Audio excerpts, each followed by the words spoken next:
Hello friends, मैं आनंद सोनी एक बार फिर आपका स्वागत करता हूं अपने यूट्यूब चैनल अमेजिंग तथ्य में। इसमें मैं आप लोगों के लिए इंटरेस्टिंग फैक्ट्स और वीडियोस लेकर आता हूं। तो अगर आपने अभी तक मेरे चैनल को सब्सक्राइब नहीं किया है तो सब्सक्राइब कर दीजिए और बेल आइकन को प्रेस कर दीजिए ताकि नोटिफिकेशन आप तक पहुँचता रहे। तो आइए आज की वीडियो स्टार्ट करते हैं। जैसे आपने थंबनेल में देखा होगा, मैंने आप लोगों से पूछा है कि क्या आप जानते हैं कि बाज को पक्षियों का राजा क्यों कहा जाता है। आज की वीडियो में हम इसी के बारे में बात करेंगे और ये पता लगाएंगे कि पक्षियों का राजा बाज को क्यों कहा जाता है। तो आइए स्टार्ट करते हैं। नंबर 1, बाज को उसकी ताकत, सजगता और उड़ान की ऊंचाई के कारण हमेशा से ही पक्षियों का राजा माना गया है। नंबर 2, बाज किसी दूसरे जानवर के द्वारा किए हुए शिकार को नहीं खाता, बल्कि यह अपना शिकार खुद करता है। नंबर 3, बाज के पंखों में एरोप्लेन के पंखों से ज़्यादा मजबूती, शक्ति और ताकत होती है। नंबर 4, वयस्क बाज के पंख पतले तथा मुड़े हुए होते हैं, जो उसे तेज गति से उड़ने और उसी गति से अपनी दिशा बदलने में सहायता करते हैं। नंबर 5, यह पक्षी 320 किलोमीटर प्रति घंटे से भी अधिक की गति से उड़ सकता है। नंबर 6, ये एक बार उड़ान भरने के बाद लगभग 6 से 8 घंटे हवा में रहता है।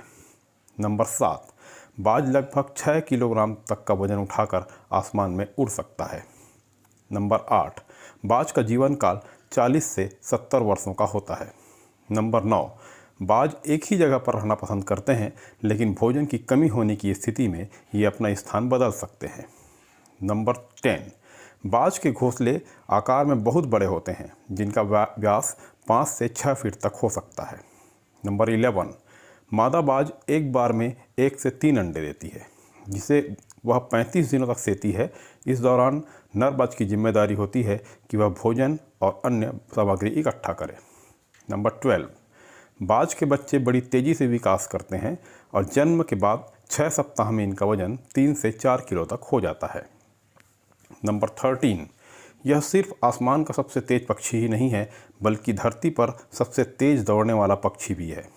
नंबर 14, बाज मांसाहारी होते हैं और इनके शिकार में मछली, खरगोश, गिलहरी, चूहे, कम रफ्तार में उड़ने वाले दूसरे पक्षी, यहाँ तक कि लोमड़ी व हिरण भी शामिल हैं। नंबर 15, इनकी नाक पर ट्यूबर सेल्स होते हैं, जो डाइविंग के दौरान सांस लेने में मदद करते हैं। नंबर 16, शिकार के समय बाज 100 मील प्रति घंटे की रफ्तार से झपट्टा मार सकते हैं। नंबर 17, ये अपने शिकार को अपने नाखूनों से मारते हैं। बाज के नाखून का स्ट्राइक रेट राइफल की गोली से दोगुना होता है। नंबर 18, ग्रीस में पाए जाने वाले गोल्डन ईगल कछुए खाते हैं। वे कछुए को पकड़कर ऊंची उड़ान भरते हैं और कछुए के कवच को तोड़ने के लिए उन्हें चट्टानों पर गिरा देते हैं। नंबर 19, बाज एक ऐसा पक्षी है जो बादलों से भी ऊपर उड़ सकता है। नंबर 20, यह 12,000 फीट की ऊंचाई तक उड़ सकता है। नंबर 21, ये अपने शिकार को 5 किलोमीटर दूर से ही देख लेते हैं। ये अल्ट्रावायलेट किरणों को भी देख सकते हैं। नंबर 22, इनकी नज़र बहुत तेज़ होती है। इसके पीछे एक वजह यह है कि इनकी गर्दन 270 डिग्री तक घूम सकती है। इसके अलावा इनकी आँखें एक साथ 2 बिंदुओं पर फोकस करती है। इससे इन्हें आगे और साइड को एक साथ देखने की क्षमता मिलती है। नंबर 23, बाज की आँखें वजन में इनके दिमाग से बड़ी होती है।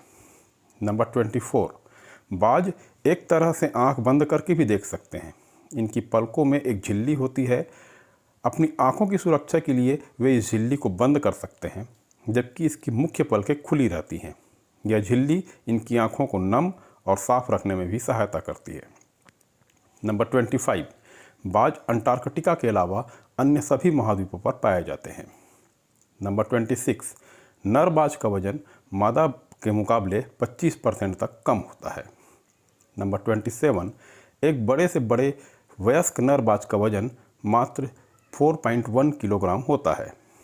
नंबर 28, बाज की आवाज़ बहुत तेज होती है और इसे बहुत दूर तक सुना जा सकता है। नंबर 29, बाज की चोंच टूटने के बाद फिर से उग सकती है। ऐसा इनमें पाए जाने वाले केराटीन के कारण संभव है। नंबर 30, तो दोस्तों फाइनली वह बात जिसके कारण बाज को पक्षियों का राजा कहा जाता है। पक्षियों की दुनिया में ऐसी टफ ट्रेनिंग किसी की नहीं होती जैसी टफ ट्रेनिंग एक बाज के बच्चे की होती है। जिस उम्र में दूसरे पक्षियों के बच्चे ढंग से आवाज़ निकालना भी नहीं सीखे होते, उस उम्र में एक मादा बाज अपने चूजे को पंजे में दबाकर लगभग 12 किलोमीटर ऊपर ले जाती है। इतनी ऊंचाई पर अमूमन हवाई जहाज़ उड़ा करते हैं और यहाँ से शुरू होती है उस नन्हे से चूजे की ट्रेनिंग। मादा बाज उस नन्हे से चूजे को अपने पंजों से छोड़ देती है। चूजा नीचे गिरने लगता है। लगभग 2 किलोमीटर तक तो उस चूजे को पता ही नहीं होता कि उसके साथ हो क्या रहा है। लगभग 7 किलोमीटर तक गिरने के बाद उस चूजे के पंख जो कंजाइन से जकड़े होते हैं खुलने लगता है। लगभग 2 किलोमीटर और गिरने के बाद उसके पंख पूरी तरह खुल जाते हैं। यह पहली बार है जब वो छोटा सा चूजा अपना पंख फड़फड़ाता है। अब वो चूजा धरती से लगभग 3000 मीटर यानी 3 किलोमीटर ऊपर है, लेकिन अभी वह उड़ना नहीं सीख पाया है। उसके पंख अभी इतने मजबूत नहीं हैं कि वो उड़ सके। उसका गिरना लगातार जारी है। हालांकि उसकी कोशिश भी जारी है, वो अपने पंख फड़फड़ा रहा है लेकिन उड़ नहीं पा रहा। लगातार नीचे की ओर गिरता जा रहा है। अब वो धरती से लगभग 400 से 500 मीटर की ऊंचाई पर है और उसे अब लगता है कि ये उसके जीवन का अंत है। तभी अचानक से एक पंजा आकर उसे थाम लेता है और वो पंजा है उसकी माँ का, जो ठीक उसके ऊपर चिपक कर उड़ रही होती है। इस तरह उसकी ट्रेनिंग का पहला सेशन पूरा हुआ। दोस्तों, आप सोच सकते हैं कि जिसकी पहली ही ट्रेनिंग इतनी खतरनाक थी, उसकी आगे की ट्रेनिंग में क्या क्या होता होगा। उस चूजे की ट्रेनिंग चलती रहती है जब तक वो उड़ने में और शिकार करने में सिद्धहस्त नहीं हो जाता। लेकिन दोस्तों, बाज के जीवन में सबसे महत्वपूर्ण मोड़ तब आता है जब वो लगभग 40 वर्ष का होता है। उम्र के इस पड़ाव में उसकी चोंच सामने से झुक जाती है और लचीली भी हो जाती है, जिसके कारण वो शिकार नहीं कर पाता। उसके पंख इतने भारी हो जाते हैं कि ये छाती से चिपक जाते हैं, जिससे उड़ने में तकलीफ़ होती है। उसके नाखून टेढ़े हो जाते हैं, वो शिकार को पकड़ नहीं पाता। अब 40 की उम्र में बाज मरने का चुनाव कर सकता है, पर वो बाज है, वो ऐसा नहीं करता। वो फैसला करता है अपने आप को पुनर्स्थापित करने का, अपने आप को पुनर्जन्म देने का। बाज अपने इलाके की सबसे ऊंची चोटी पर चला जाता है और अपने चोंच को पत्थर में मार मार कर तोड़ देता है। अपने नाखूनों को पत्थर पर रगड़ रगड़ कर तोड़ देता है। इस पूरी प्रक्रिया में वो लहूलुहान हो जाता है और बेइंतहा दर्द को सहन करता है। अंततः उसे अपनी तपस्या का फल भी प्राप्त होता है। उसे उसके चोंच और नाखून फिर से वापस मिल जाते हैं। कहानी यही खत्म नहीं होती। अब बारी है उसके पंखों की। अपने नए चोंच से बाज अपने पंखों को नोच नोच कर अपने शरीर से अलग करते जाता है। फिर एक बार असहनीय दर्द के दौर से वो गुजरता है, पर वो ये सब सहन करता है।